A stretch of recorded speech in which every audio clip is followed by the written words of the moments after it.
Mel Brooks and Josh Gad had to discuss recent Star Wars lore at a pitch meeting for a Spaceballs sequel. Since his 1987 film, Mel Brooks, the director of the iconic Star Wars spoof Spaceballs, has not made a comeback to the property.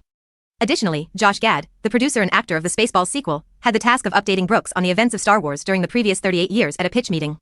Mel is really involved, Gad said when he spoke on the podcast Let's Talk Off Camera. I'll tell you a humorous anecdote that I haven't told you before. He said, I'm just telling you now, I want you to really go into detail because I don't know a lot about the new Star Wars films, when we were first proposing him the initial concept for the movie. And I said, all right.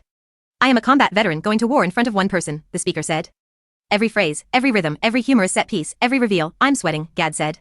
I'm talking about how this relates to a certain Star Wars moment while painting everything.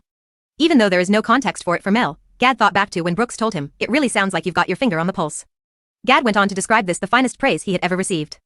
He really believed what I said. In Spaceballs, which is based on George Lucas' original Star Wars trilogy, Brooks plays President Scrooge, who orders Dark Helmet, Rick Moranis, to kidnap Princess Vespa, Daphne Zuniga, in exchange for the oxygen-rich air supply of the planet Druidia. Gad will both produce and star in the follow-up to Spaceballs for Amazon MGM Studios.